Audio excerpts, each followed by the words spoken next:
I've been a firefighter paramedic ever since I graduated high school. I graduated in 2015. I took my EMT class and got my certification while I was actually still in high school. From there, I moved on to the BLS transfer side of EMS. There's 911 EMS, and then there's transfer, which is basically back and forth from hospital to hospital. I was brand new and very young, so I started on the transfer side, kind of learning the job. I started primarily in the city of Chelsea, Everett, Malden, Somerville, up there. And then after a little while, I got my feet wet in the 911 side. So I was running BLS 911 in those cities as well. And then I progressed on to become a paramedic. So, why do you have such an interest in being a first responder at a young age? I kind of grew up in a first responder household. My father was a firefighter in a local town. So we spent kind of a significant amount of time at the station when he was on shift. It's just kind of how I grew up, kind of learning the ins and outs of public safety. That's just kind of how I came to be interested in the profession, and then I took it from there. So I want to take us back just a little bit. When you first became interested in training to be a first responder, did you share with us your first training was as an EMT? Yes, sir. Can you share a little bit with the jury what that entails? So to become an EMT, there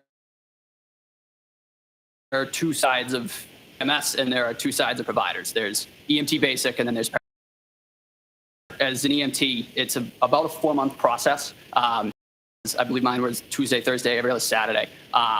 Learning just If you want to get your name, phone number, and address off the internet, but want to handle the removals yourself, interact with the body in different disease processes. From there, you start learning basic interventions, backboarding, C-collars. As part of your work, learning to be an EMT, you active in the field? The initial training is, that's mostly classroom-based, but once you sit your national written test and you're able to pass all that and pass practical, then you're able to progress into the field. And did you succeed through the EMT training? Yes, sir. At that point, did you decide you wanted more training? You wanted to proceed through the profession? Yes, sir. So after a little while, I worked for about a year and a half in the field and decided that I genuinely enjoyed the work that I was doing. I then made the decision to progress to the paramedic level. That's a significantly more challenging academic portion. And can you briefly share with us a little bit of the training that you needed to complete to be a paramedic? Yes, paramedic training is about, I would say, generally takes people about 2 years to complete. There's about 1 year of classroom. It delves far deeper into not only diseases, but how they interact with multiple body systems, multiple different treatment modalities that we can pursue, multiple different interventions, a whole host of medications, far more medications than a BLS. As a paramedic, I have a much wider range of drugs that I would be able to select to treat different patients. As you worked through your training and got this experience, did you ultimately become employed by the Canton Fire Department? Yes, sir. What did they hire you as? They hired me as a firefighter paramedic. And so you were both a firefighter and a paramedic? Yes, sir. Does the Canton Police Department, in their units, do they include paramedics and firefighters in the same division? The Canton Police Department? Or the Canton the Canton Fire Department. Canton Fire Department, the vast majority of the employees of the Canton Fire Department are paramedics. I believe there are I want to say 5 EMTs, but now as a requirement to remain employed by the Canton Fire Department, you have to become and maintain a paramedic certification. So when you would go to work as a firefighter or paramedic, was it always the same, or did you get assigned as a firefighter one night and a paramedic a different night? So we would cross-man trucks. We were always fire suppression personnel, but we were also cross-trained as paramedics. So for example, if a fire call were to come in the town of Canton, and I was assigned to ambulance 1 for the day, I would take all my equipment off ambulance 1 and I would transfer it to ladder 1, and then we would take ladder 1 to the fire call and operate as fire suppression personnel. If a medical call were to come in, I'm assigned again to ambulance 1, then we take on the role as EMS. I'd take my paramedic skills and put them to work in the town on ambulance 1. Let me ask you one more background question about how the Canton Fire Department works.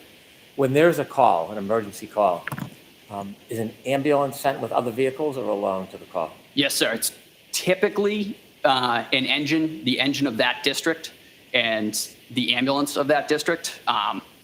Depending on call volume, that can change. But if all is not to use the word quiet, it's kind of a taboo word, but if all is everybody's in quarters and there's a dispatch in District 1, it'll be Canton Engine 3 and Canton Ambulance 1, and they go as a unit together. Mr. Nuttall, I want you to take us back, if you would, to the early morning hours of January 22nd, 2022. I want you to bring us a little bit before 6 a.m. Do you remember what you were doing? Yes, sir. So that particular morning, I arrived at work earlier than I normally do. There was inclement weather that morning. So I left earlier than normal just to get in before the roadways got particularly difficult to travel and to relieve anybody that may need to get out if they needed to get home before the roads got particularly bad. I arrived just before 6 a.m. I was walking in. I was assigned to ambulance 1 for that oncoming 24. I was scheduled to be there at 8 a.m. Could you share with us a little bit about how the weather was as you arrived around 6 a.m.? It wasn't great.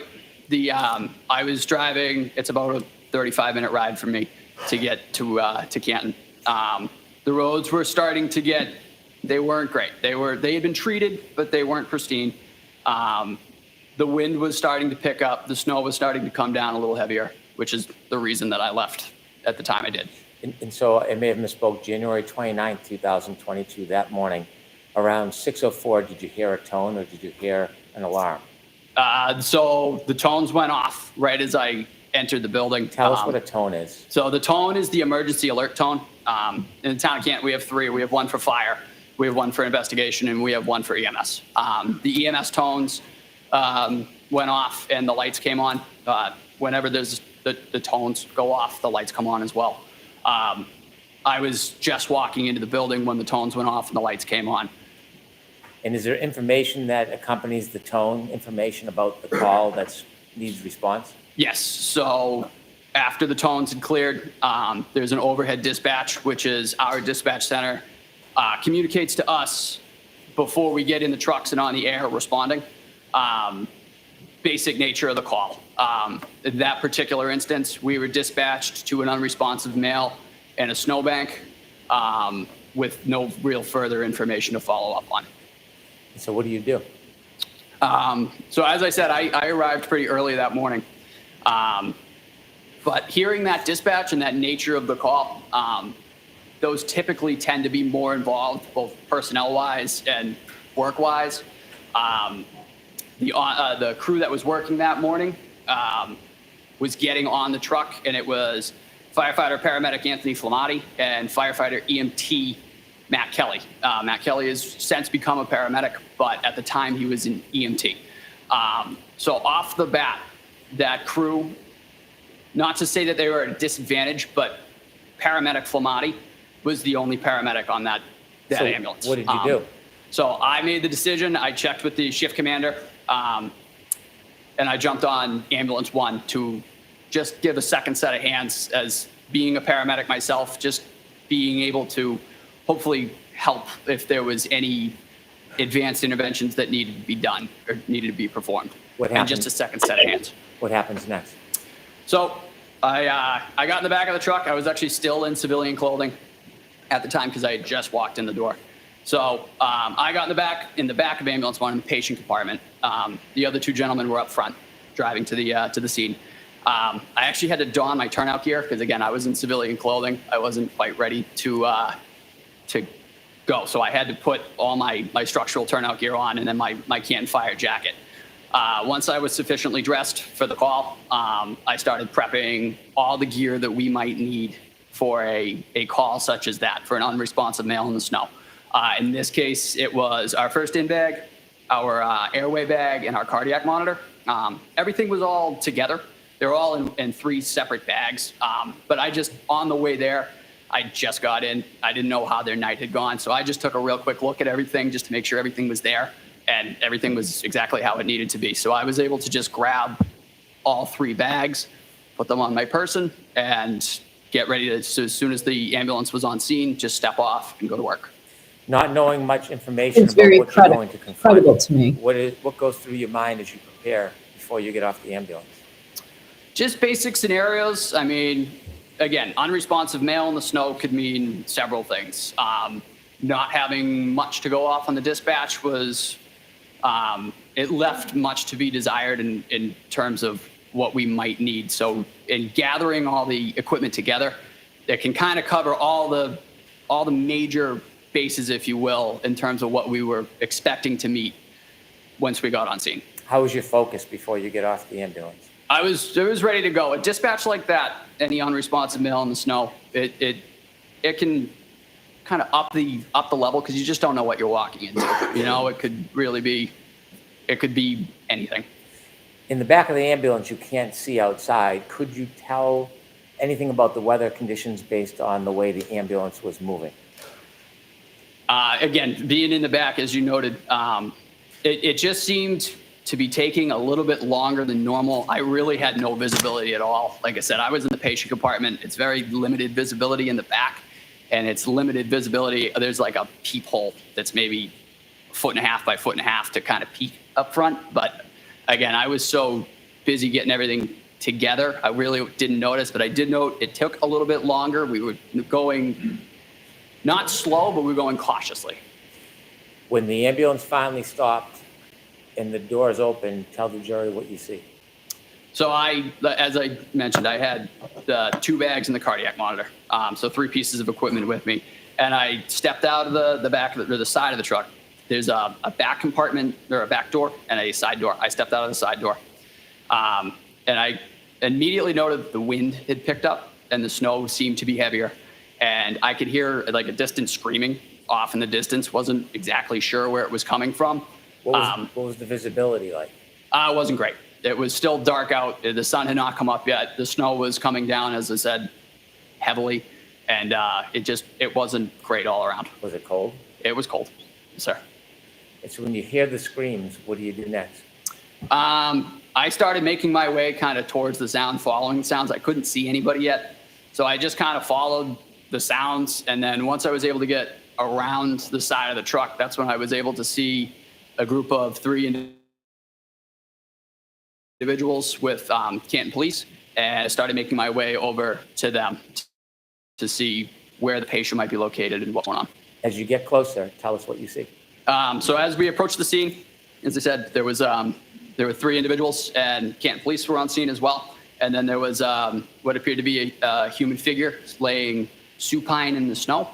I'd say about 6 to 8 feet, kind of where the sidewalk met the front lawn of a residence. What does supine mean?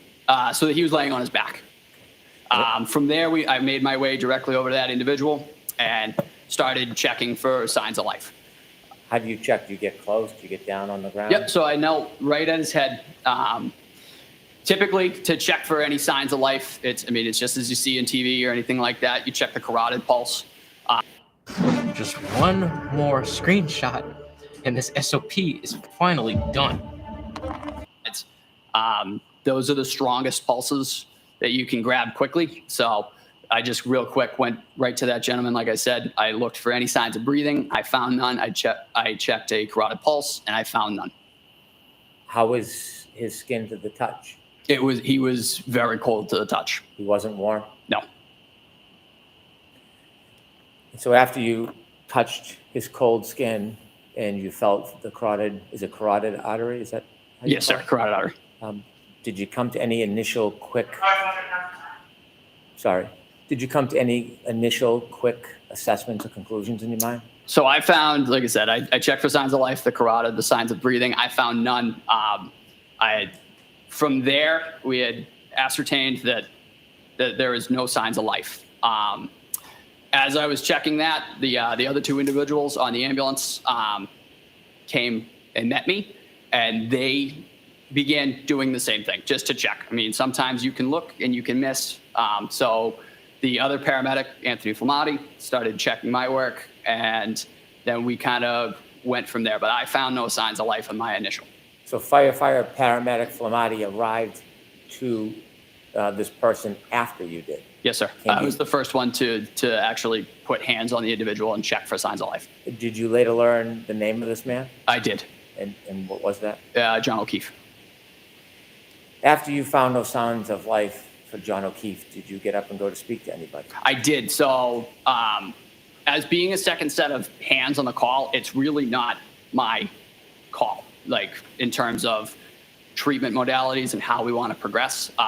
So after I found no signs of life, I kind of got up to kind of look around real quick. I went over to the individuals, the three individuals that were there, and just said, hey, I just have found no signs of life.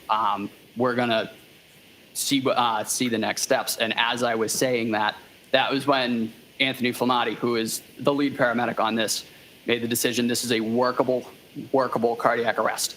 Let me ask you two questions. The first is, as a paramedic firefighter, are there times when you're the lead paramedic on a call? Yes, sir. And so it changes call by call, but this one was firefighter or paramedic Flamati's lead? Correct. He was the lead paramedic on this call. There are other times when you're the lead and firefighter or paramedic Flamati is on your crew and you lead? Yes, sir. So we typically switch off. We'll do one, and then once my rotation is complete, we'll do the next one. So it's patient for patient, typically. When firefighter paramedic Flamati called you back and said it was a workable situation, can you explain to the jury what that means? Yes. So in medicine, there is a term that is, you're not dead until you're warm and dead. Meaning your core temperature, your core body temperature has to be within normal limits for it to be considered a futile attempt at resuscitation. Noting that, Tony, the other paramedic, Tony Flamati, realized that this gentleman was very cold to the touch and that this was now a hypothermic cardiac arrest, or a cardiac arrest in a hypothermic setting, which means as providers, we have a duty to initiate life-saving measures, CPR, ventilation, and continue those efforts until we get him to a hospital and a physician is able to take over and they are able to monitor his core body temperature for a certain amount of time. I want to ask you about a term you used. You said a hypothermic situation.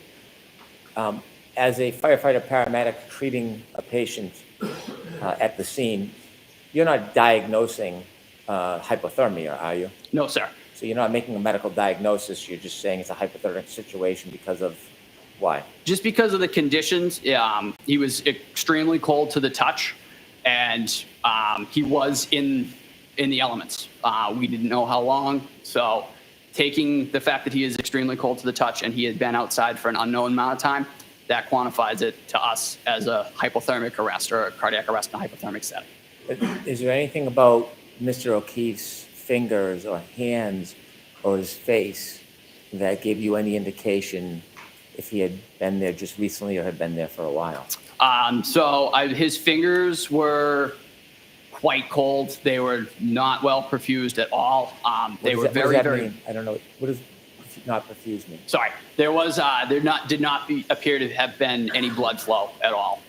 Just because he was, again, presumably being outside, his fingers were very, very white. They were very stiff, which can be signs of hypothermia and frostbite. And again, touching the neck. So typically when you get cold, you kind of work back from your extremities in. So again, I noted his fingers were quite cold, but also when I checked his carotid, his neck felt quite cold as well. That just kind of tipped us back further down the road of a hypothermic cardiac arrest. When firefighter Flamati called you back, yep. Where did you go exactly? I went, so when I was told that this is what we're doing, I turned around and I went right back to where I previously knelt, which was right at Mr. O'Keefe's head. And then I took over the ventilation aspect of a cardiac arrest. So I was in charge of the airway. So I began giving him positive pressure ventilations with a bag valve mask, which is just a glorified balloon that you can push oxygen through and down into your respiratory tract to get oxygen moving. While I was doing that, I believe firefighter EMT Kelly had begun CPR. So is this fair to say it's a team effort, Yes, sir. a coordinated effort? Very much so. And depending on where you're placed, whether in the back of the ambulance or driving or leading, does everybody have an important role to play? Yes. Yeah, we work in conjunction with each other. Typically, the most well-defined roles in a cardiac arrest in EMS is your airway monitor, which was myself in this situation, and then your cardiac and medication administration, which is, that would be Anthony Flamati, that would be Tony. Just because of my position at the head, I just took over the ventilation aspect, and that was where I remained throughout the call. You said you went back to try to help Mr. O'Keefe, and you were helping at the airway. Do you have to actually get on the ground to do that? Yes, sir. I was kneeling at his head. While you were kneeling at his head, well, let me ask you more of a background question. Is it helpful to get information about the history of the person when you're trying to treat them when you happen upon a scene and you don't know the history? Yes, sir. Very much. Getting information on medications, history, and allergies is our top priorities in any call, not even this call, just really any your run-of-the-mill fall or chest pain. Typically the first questions that we ask: what medications are you on? What medical history do you have? And do you have any allergies? The medical history is important because if you've had heart attacks in the past, or just using a generalized example, if you've had heart attacks in the past, does this feel like a previous heart attack? It kind of gives us something to go off of. As you were kneeling, I want you to take us to that moment. As you're kneeling, trying to help Mr. O'Keefe, did you have a chance at any point to look up? I did. And when you looked up, when you were trying to help Mr. O'Keefe, can you tell us who you saw? I saw a middle-aged middle-aged female with blood on her face. And real quick, as I was in the process of providing ventilations, I said, do you know this person? The person that you looked up and saw that was standing over you with blood on her face, do you recognize that person in this courtroom? Yes, sir. With the court's permission, sir, could you point out that person that you looked up and saw? In between Mr. Jackson or next to Mr. Jackson. So when you looked up and saw that person and asked about any background, what did she say to you? I hit him. How clearly do you remember her words saying to you, I hit him, I hit him, I hit him? I remember it very distinctly. You've been to a lot of calls over the years and since. Yes, sir. Would you say hundreds or thousands? Thousands. Do you remember all of them? I remember aspects of various calls, but not all of them, no. Do some stand out more than others? Yes, sir. Did this particular moment stand out more as compared to your typical or most calls that you've been to? It did, just because of the setting. I mean, it was the weather, it was the unknown factors, and it was the attempting to try and get information and not really being able to glean anything from that. After the defendant said to you, I hit him, I hit him, I hit him, did you ask any follow-up questions? I really didn't get a chance to, because following that, the individual just kind of walked away, or just kind of went in a different direction. I wasn't able to ask any follow-up questions. Have you ever received any police training? No, sir. Are you a police officer? No, sir. When you're helping a patient, do you have any interest in detective work? No, sir. Do you have any interest in investigating potential crimes? At that time, in this particular instance, because I was at the airway,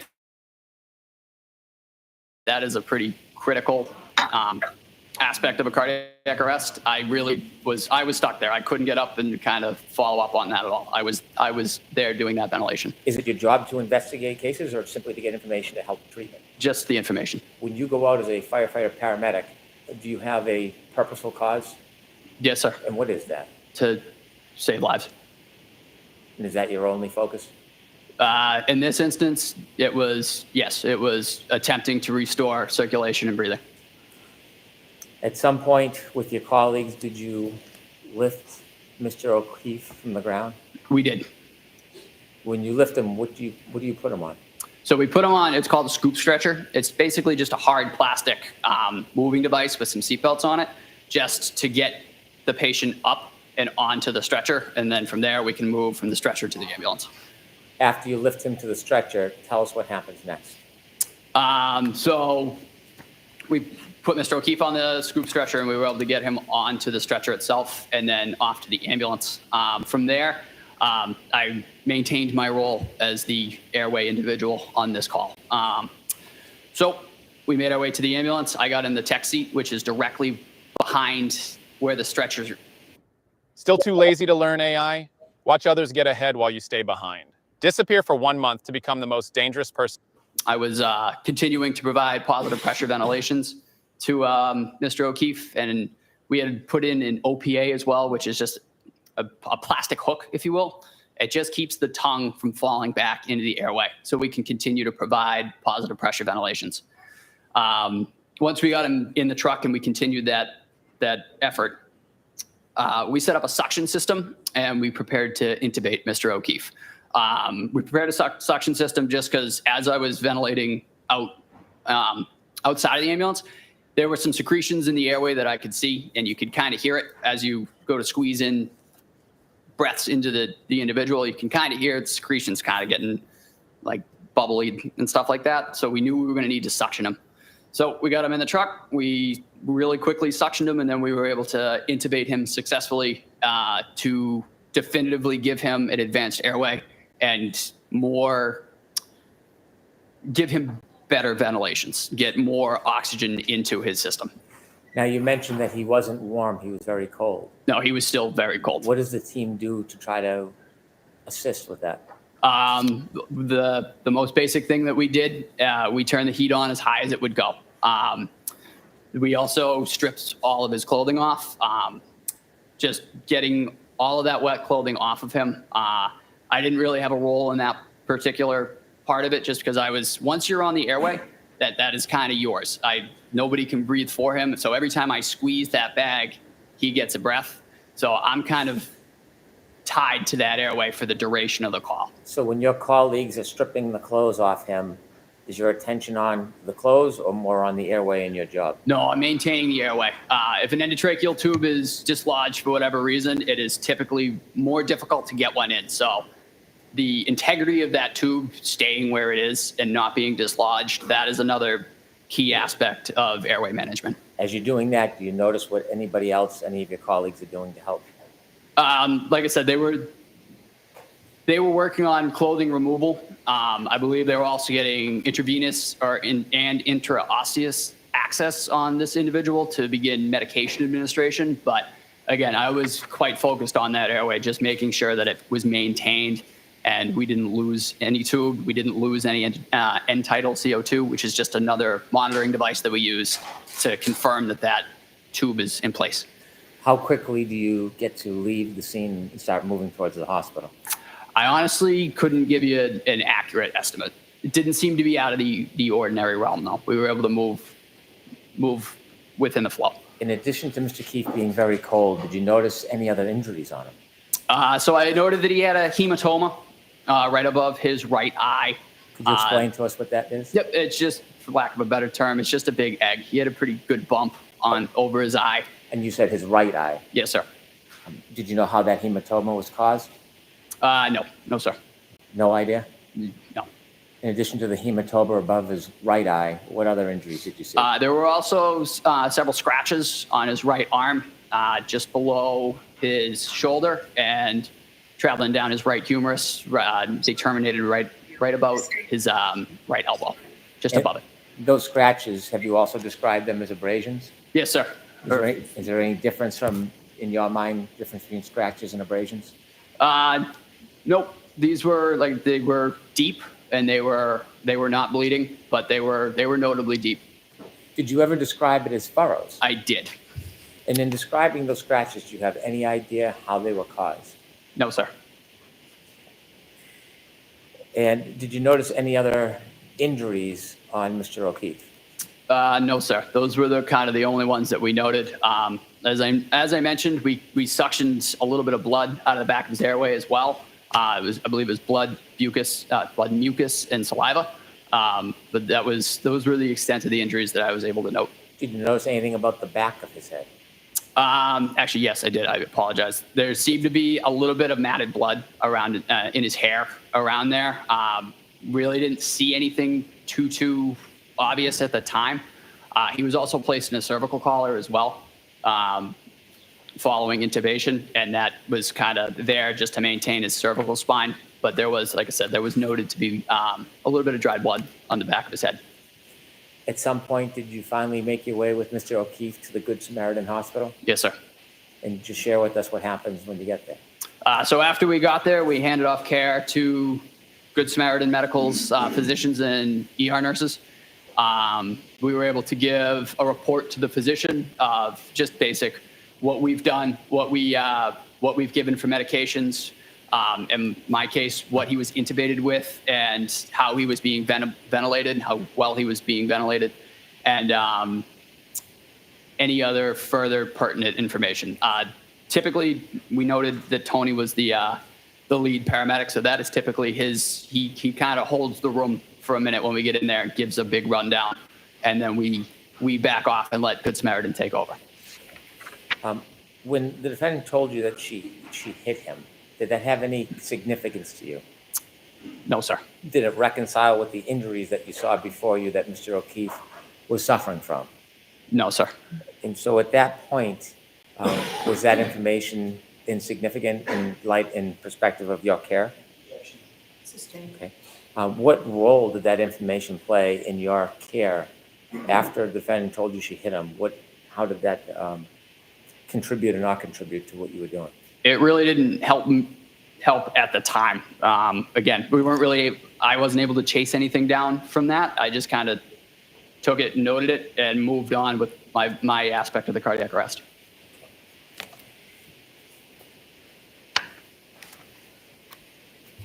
Have you had an opportunity at any point to see any video of that morning taken from any source, a police car, dash cam? Yes, sir.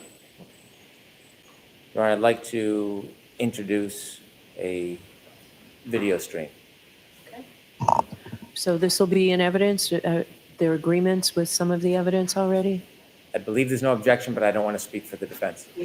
Okay, thank you. Yes, you can show it. And for the record, if I may note, this is Cruiser 683 Stream 2.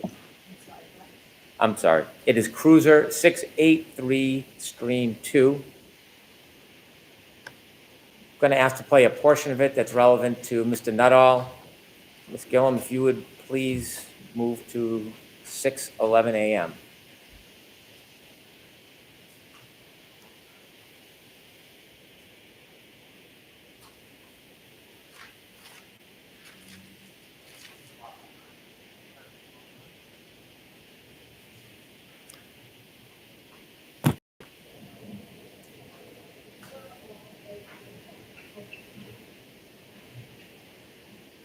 Please stop the video.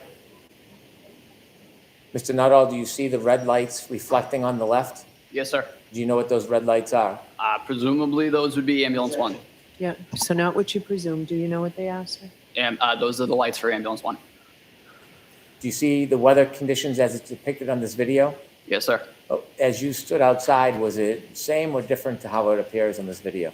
That is the same. When you look to the left, you see a straight line about an inch or two from the left of the screen. Do you know what that item is? Sorry, sir. Repeat the question. If you look to the left of the screen, Yep. You'll see a straight item from the bottom halfway up the picture. Do you know what that item is? I believe that's a flagpole, sir. Do you see a little bit of movement of bodies near that flagpole? At the present time, no. Okay. Could we continue to play, please? Yep, there they are.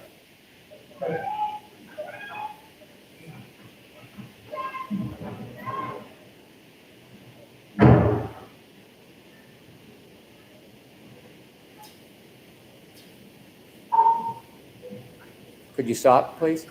Did you see the first person in line now behind the person with in front of the person with the blue hat? I'm sorry, sir. Can you back it up like 10 seconds? Certainly.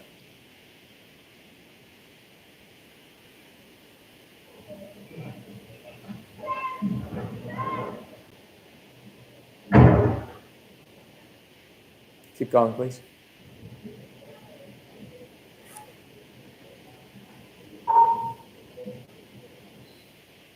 Do you know who that person is? I believe that's me, sir. Okay. Could you please continue? Is this your first assessment? Yes, sir. This is ascertaining any signs of life or breathing. Is that you approaching? Yes, sir.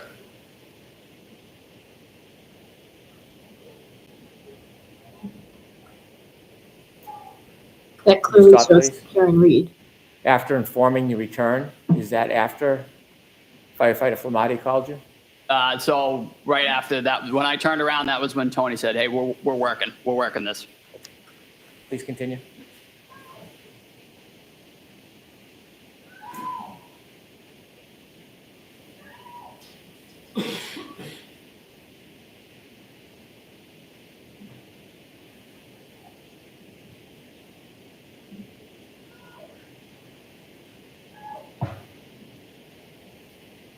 Stop, please.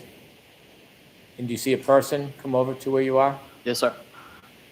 Is it at that point or another moment when the defendant said, I hit him, I hit him, I hit him? It was right there, sir. Could you continue, please?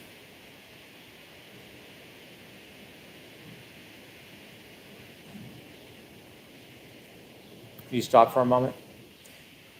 There's no voices or noises from people coming through that audio. When you were there that night, throughout the event, was it silent or were people speaking? Did you hear people speaking? There was, as I noted when I got out of the truck, there was quite a bit of screaming. It was quite chaotic. The wind was also a factor, but there were people around. They were speaking within themselves too, but there was screaming, there was wind, and there was different side conversations as well. And when you were working on Mr. O'Keefe, were you having conversations with your colleagues? Yes, sir. They're not picked up on the audio? No, sir. Please continue.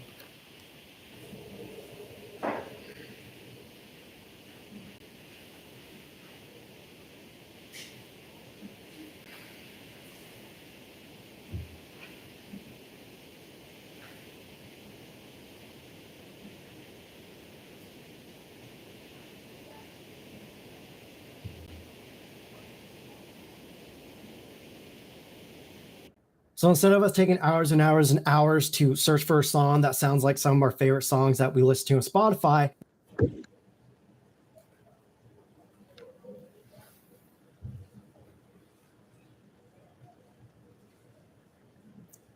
Sir, are you still at the flagpole? Yes, sir. I'm kneeling at the head of the patient.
Are you included in that group of first responders? I am not, sir. I have actually exited to the side with the bags. I believe I'm entering the ambulance at this point. Okay. Thank you. We can conclude the viewing.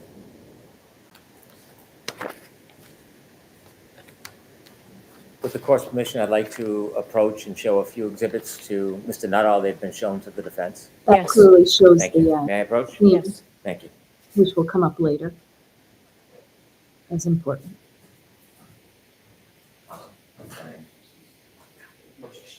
We'll also show the jury the Can I show you a Series. photograph? Yes, sir. of what happened to John and humanize him a bit. Sir, do you recognize what's in that photograph? Yes, sir. Those are the scratches on Mr. O'Keefe's arm. Does that appear the same as when you saw his arm that morning, or is there any differences? And if there's any differences, can you share them with us? That appears how they were to me at the time of the incident. Okay. May I approach you, Dan, Your Honor? Yes. I'd like to introduce this as an exhibit, please. Okay. Also. I'm going to hand you a. Hold on. I'm sorry. Thank you. Pardon me, Your Honor. May we publish to the jury? Yes.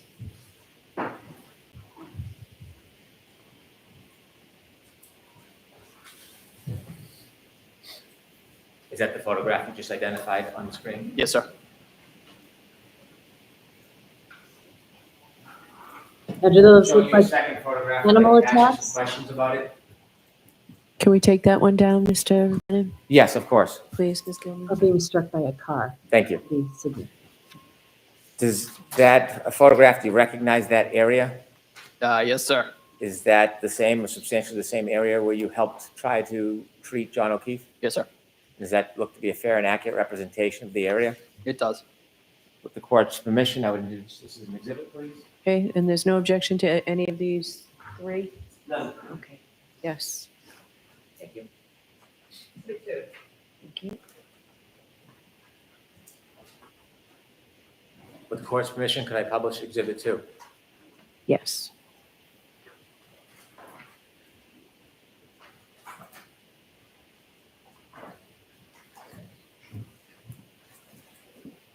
And sir, that's what you recognize as the area where you were helping to treat John O'Keefe. Yes, sir. I've left one last photograph in front of you. Yes, sir. And do you recognize that? I do. Tell us about any differences between when you were there and what you see in that photograph.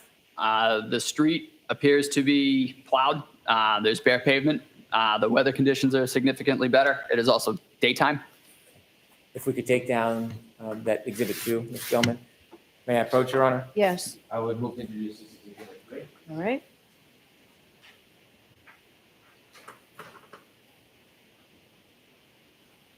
With the court's permission, I'd like to publish exhibit 3. Sure.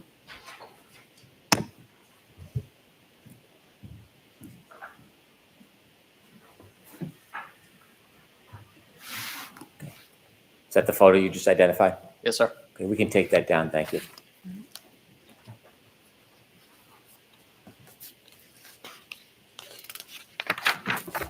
Thank you, sir. I have no further questions, Your Honor. All right. Mr. Jackson?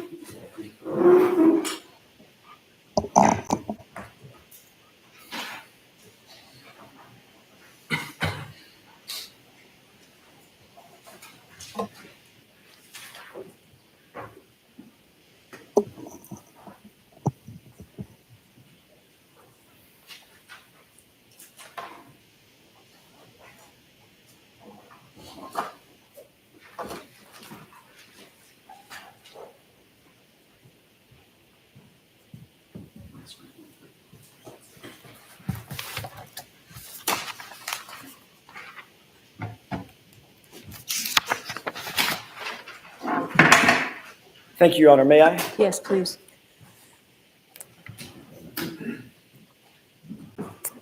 Good morning, good afternoon, Firefighter Nuttall. Good afternoon, sir. Nice to see you again. You as well. Before your testimony this morning, how many conversations had you had with any member of the prosecution team in anticipation of your testimony today? I believe it was 3, sir. When were those? I could not give you dates off the top of my head. Give me a time frame within the last 3 weeks, within the last 3 months, last 3 days. Within the last 3 weeks, I believe one the week after that, and then one last night. One Last night. last night. What you did discuss, let's take them in order. First of all, who'd you meet with 3 weeks ago? I met with Mr. Brennan and his staff. And when you say his staff, who else? I honestly couldn't tell you, sir. Mr. Lally? No, sir. Male, female? One female, one I believe, state trooper. Okay. Had you ever met State Trooper Tully previously? Yes, sir. Actually, I believe that was him. It was State Trooper Tully? Yes, sir. Whom you've met with several times, correct? Prior to that, I believe only once or twice. He was the one that he has formally interviewed you previously, correct? I believe he arranged the meetings with Mr. Brennan, but beyond that, I can't speak to. What did y'all discuss 3 weeks ago? The first meeting, going in order, it was mostly just kind of an introduction. I had not met Mr. Brennan yet. I really didn't know him. So it was mostly that, and then just kind of seeing where we were at with testimony, going over previous testimony and in that sort of realm. Prior to today, how many times have you testified under oath concerning the incident on January 29th, 2022? Once at a grand jury hearing and once last year. All right. As a matter of fact, last year in this courtroom. Yes, sir. Okay. Did you look over your testimony at the grand jury 3 weeks ago during that meeting? No, sir. What about the testimony from last year? We did go over the testimony from last year. Yes, sir. Were there any issues that Mr. Brennan or anybody else in that meeting brought up concerning any of your testimony? There was just a question of how many times the I hit him came up. It was 3 times. And were you advised that that's not what you said at your testimony last year? No, sir. 2 times? What was that? You said it was 2 times last year? I honestly can't recall, sir. Okay. But you just saw that, or you just read that and went over that 3 weeks ago. I believe so, sir. Yeah. But you can't remember, as you sit here today, just 3 weeks ago, what y'all discussed in terms of how many times you previously testified that you heard the phrase, I hit him. So previously testified possibly to 2, but it was 3. Okay. Your memory is clearer now than it was, for instance, a year ago when you testified. Repeat that? Sure. Your memory is clearer now as you sit here that it was 3 times you heard that than it was a year ago when you testified that it was 2 times. Yes, sir. Okay. Does your memory get better with time generally? Your memory. I'm not talking about the royal you. I'm talking about you. In certain settings, I mean, there are certain things about different aspects that I recall better than others. Okay. And does your memory tend to get better or does it fade over time? That's my question. It can fade over time, but it depends on the context. But in this case, you're telling this jury that your memory is better now than it was a year ago when you testified about the exact same circumstance, correct? Yes, sir. Okay. You then met about a week after that, which would be 2 weeks ago. Yes, sir. Who'd you meet with then? The same group. And what did you discuss at that meeting? Again, just prior testimony, and that was really the gist of it. And tell me the specifics of the prior testimony that you. Again, it was the how many times we had talked about saying I hit him. Again, it was 3 times, and then there was also the video that was just played for me. If I'll take the video in just a second. If y'all had met 3 weeks ago and you indicated to Mr. Brennan that it was actually 3 times, not 2 times that you heard the I hit him, why did you need to discuss it again a week later to verify the 3 times versus 2 times? Not sure, sir. That was just the way that the conversation went. And I just, again, repeated what I said and what I remember from that morning. Well, tell me about that conversation. Did Mr. Brennan say anything like, well, are you really sure that she said it 3 times? It was that morning what was said to you. And I said, I hit him. That was how it went that morning, and that was how I remember it. Okay. And did Mr. Brennan say, well, that's not consistent with how you've testified previously concerning the number of times you heard the I hit him phrase? Yes, sir.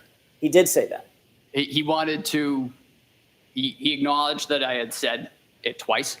However, again, as I mentioned, it was said 3 times to me. So now you do remember last year that you only said it, you only said that it was repeated twice. One more Correct? time, sir. So now you do recall that last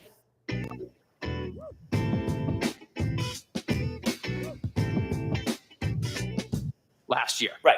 And if you're saying I hit him 3 times instead of twice, that firefighter Nuttall is inconsistent with your testimony today, correct? You Yes, agree sir. with that? But that is how it went that morning, sir. Okay, that's not my question. Let me see if I can do it again. Trying to So teach his- I'm asking you, if you testified last year Yes, sir. that you heard the phrase twice, Mhm. and now a year goes by and you're testifying in front of this jury this year that you heard it 3 times, those 2 statements are inconsistent with one another, correct? Yes, sir. Okay. Did you talk at the meeting 2 weeks ago about any other inconsistencies with your testimony? Not to my knowledge, sir. Well, you were there. You No. say not to my knowledge, meaning, No, sir. We did not. okay. So it was just about the number of times that you heard the phrase, I hit him, Yes, correct? sir. All right. You cleared that up in the 2 meetings, 3 weeks ago and 2 weeks ago. What did you talk about last night? Mostly just making sure that everything was as it had been. I mean, and by that, I mean, it was 3 times and that we were continuously making sure that everything was the way that it had happened that morning. Everything was the way that Mr. Brennan wanted it to be. No, sir. The way that it was I remember it and I recall it happening. Okay, so he asked you 3 weeks ago about how many times you heard that phrase. Yes, sir. You changed your testimony at that time and said it was 3 times instead of 2 times. We agree on that, correct? Yes, sir. Then he called you a week later or met with you a week later and again reiterated, making sure you stick with that testimony that it's 3 times, not 2 times, correct? Yes, sir. And then last night he called you just to make sure one more time you're going to stick with that testimony that it was 3 times, not 2 times, correct? Yes, sir. Hold on just a second. May I have just a moment, Your Honor? Yes.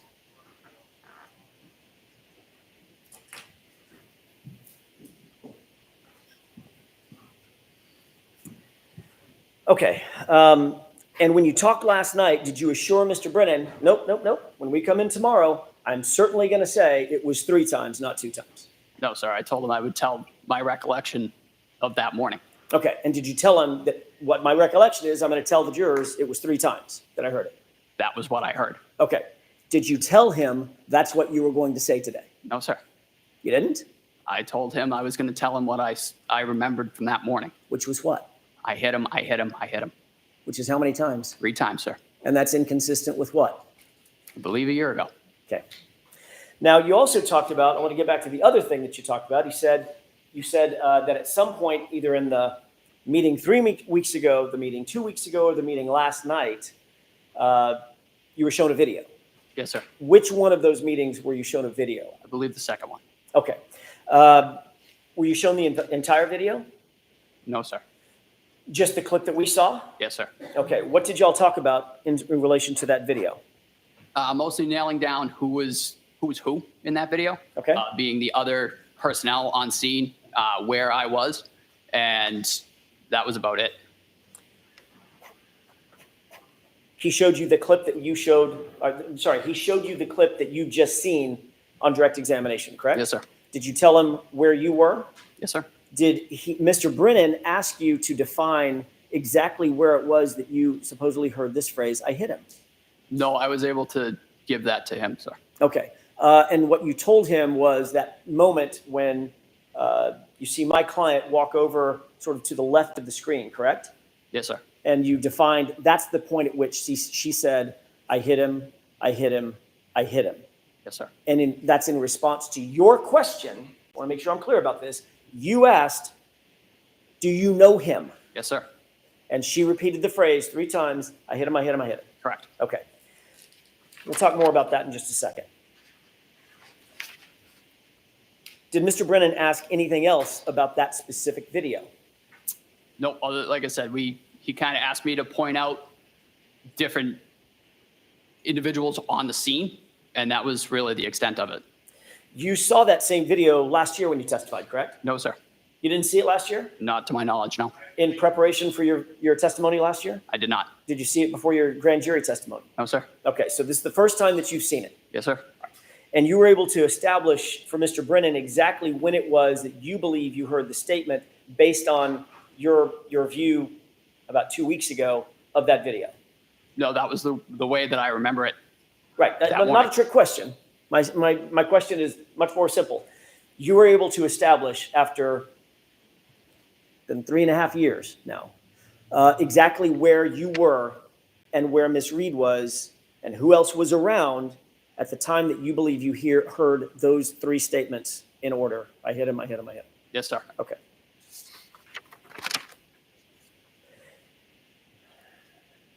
You testified last year as well that there is a normal protocol for removing clothing from a patient, and it's essential to just discard it and get it away from the patient so that you can concentrate on the life-saving measures that you're undertaking, correct? Yes, sir. That could be done in the ambulance, it could be done in the hospital, it could be done in situ out there in the field, correct? Yes, sir. But the point is you want to get as much clothing off of the person as possible so that you can assess that person's physiology. Yes, sir.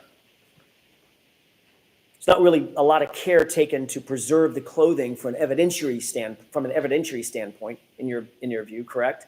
And we're trained to try and, just to take example of a shooting, try not to cut through the entrance wound of the clothing. Fair enough.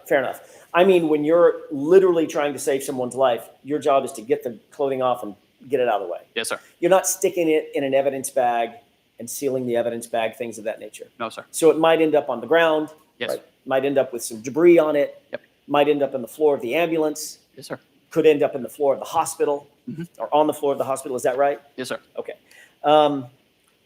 If it's tossed in the floor of the ambulance, the clothing may well pick up debris from the ambulance. Oh, yeah. Yes, sir. Or the debris from the floor of the hospital or wherever. Mhm. Is that yes? Yes, sir. Okay. You testified previously at the grand jury in April of 2022, correct? Yes, sir. I believe so, sir. Okay. So this happened in January of 2022, that same year in the springtime. You testified at a grand jury, April 20th, I think it was. Yes, sir. Does that sound right? Yes. Okay, I want to take you back to that testimony for a second. You testified at that hearing that Mr. O'Keefe was, quote, dressed appropriately for the weather. You remember that? Yes, sir. All right. It was obviously well below freezing at that time, Yes, that night that you responded. it was. We just seen the video. It looks cold as hell, right? It was chilly. All right.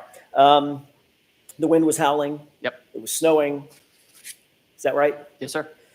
And you testified that John O'Keefe, quote, had a heavy coat on and possibly 2 other layers of clothing. Yes, sir.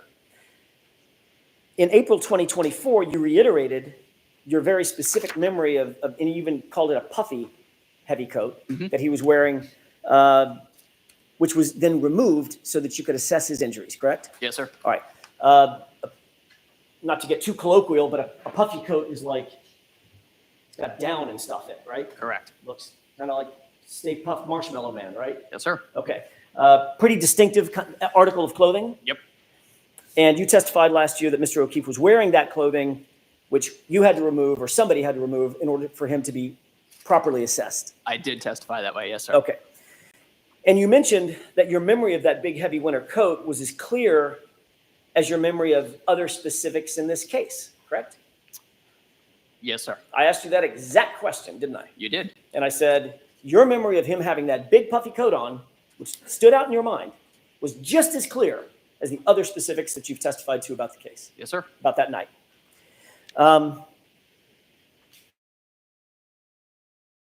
And turns out you were completely wrong about his clothing, correct? Correct.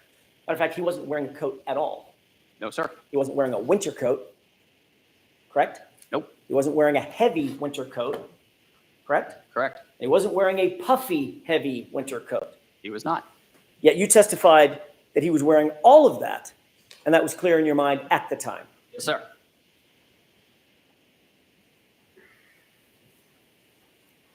Did Mr. Brennan bring that up during the meeting 3 weeks ago? He asked about my what I had meant when I said appropriately dressed. So you did talk about something other than just the I hit him, correct? Yes, sir. When I asked what y'all talked about, why didn't you tell us that? To be perfectly honest, sir, I did not remember until right now. So your memory is fading even after 3 weeks. Yes, sir. Got it. The fact is, well, let me ask you a different question. Did Mr. Brennan tell you what Mr. O'Keefe was actually wearing No, sir. Actually, I believe you did. last year, didn't I? Yes, you did. It's a short sleeve t-shirt and a little thin wool hoodie, right? Yes, sir. Wasn't wearing a hat. No, sir. Wasn't wearing, as a matter of fact, didn't even have a shoe on, correct? Not to my knowledge. And obviously, goes without saying, but I'm going to ask it anyway. That's not being appropriately dressed for the winter. No, sir.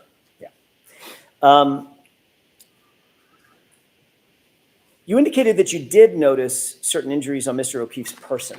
Sir. Once you got him back in the ambulance, obviously it's lighter, meaning brighter lights. You have more equipment in the back of the ambulance. You can better assess somebody's well-being, correct? Yes, sir. And you indicated you had a, quote, much better picture of what we were dealing with, correct? Yes. You noticed once in the back of the ambulance that he had trauma to the right side of his head. Correct. And as a matter of fact, when you were pointing at it, I'm doing that on purpose because you pointed to the right side of your sort of forehead above your right eyebrow, correct? Yes, sir. Okay.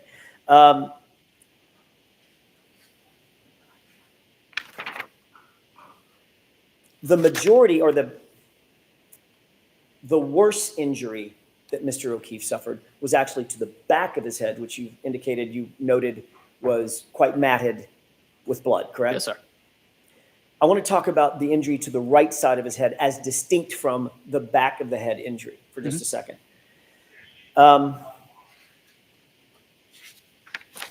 In other news, Massachusetts residents are going to be happy to hear this. It just came out. There's a new website where any Massachusetts resident, as long as you live within a zip code in the state, you can apply. The front right side of the head above the right eye, correct? We did. You noted some injury to his eyes. They looked blackened. Yes, sir. But primarily the right eye was blackened. Yep. And there was a golf ball size egg, I think you put it over his right eye, often called a hematoma. Correct. And you also noted when you got his shirt off that he had scratches along the right side of his arm. Is that right? Sir. You indicated on direct examination today that you believe those scratches ended where? Meaning from top to bottom? And I'm not using anatomically correct language. So from shoulder to wrist, where were the scratches that you noted? There were several. As I noted, they were on his right humerus area. Tell me what a humerus is. The right arm. Biceps. Right about here. Okay. No, a little further, like between where your bicep and your tricep kind of meet. Right, Got it. Right about in there. Okay. And what did the scratches look like? They were deep. Infamously referred to them as furrows. But they were quite deep. You could tell that there had been some material removed. Okay. Material meaning skin and flesh. Yes, sir. Okay. Some biological material. Mm-hmm. Is that yes? Yes, sir. And were they parallel? Meaning they were going in the same direction? Yes. Were there any scratches below the elbow as There well? were. Yes, there were. They were not as significant as the ones on the upper arm, but they were noted. Okay. And those were parallel as well? Yes, sir. And they looked like scratches to you. That's how you described them. They did.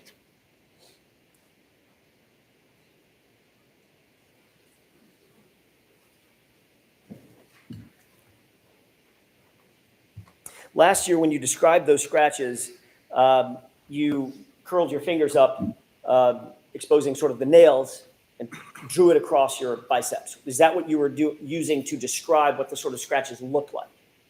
I just kind of used that as a landmark, to be honest with you, Okay. sir. It was just kind of how I quantified it in my mind. Okay. But what you did was you did this motion. Yes, sir. As you said, there were furrows. And remember, there was an embarrassing moment for me. Both of us, sir. I couldn't understand the word furrow because of the accent, right? Yes, sir. All right. Let's talk a little bit about the hematoma above the right eye for a second. That's basically damage to subdural blood vessels that causes acute swelling, right? Correct. And a very common cause of a hematoma over one's eye could be being hit or punched in the face. We talked about that. There could be several causes for hematoma, such as that. Obviously. I mean, it could be a golf club, a baseball bat, or it could be a fist. It could be. Okay. We talked about that last year. I asked you if the injuries that you saw on Mr. O'Keefe's face, including the laceration over his right eye, was consistent or inconsistent with a physical altercation, and you said it was consistent with a physical altercation as well. Excuse me? Objection to referring to past testimony before a question is asked. So sustained. Sure. Do you remember a laceration, in addition to the hematoma, about a 0.8 centimeter laceration over his right eye? I do. Tell me I'm using a word that maybe not everybody understands. I didn't understand it when we first started this thing. What's a laceration? What's the difference between that and a cut? A laceration is they're basically the same thing. A laceration is just a deep cut. Okay. So it's a parting of the skin. Correct. In other words, where the skin separates. Yes. And that can be from blunt force trauma, meaning something hits it rather than cuts it. You can get Sustained.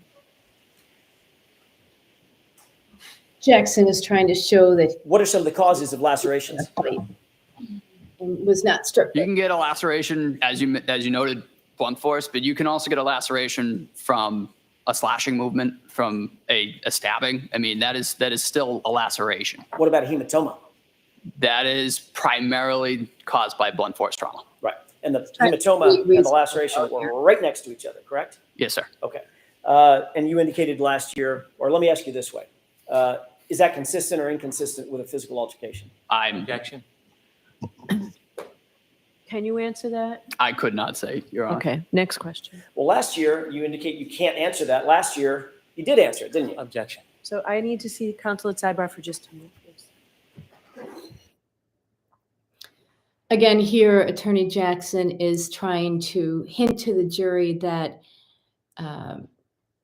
John O'Keefe was not struck by Karen Reed's vehicle. Instead, something else could have happened to him, and indicating that it might have been a fight. And that's their third-party culprit theory.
Mr. Nettle, we are going to let you take a break and come back and join us after the lunch break. So this is Sounds good. the lunch break. There's lunch here for you. I assume, Tony, is it here?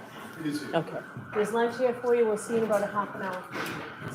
All rise, please. Jury's leaving notebooks in your chairs.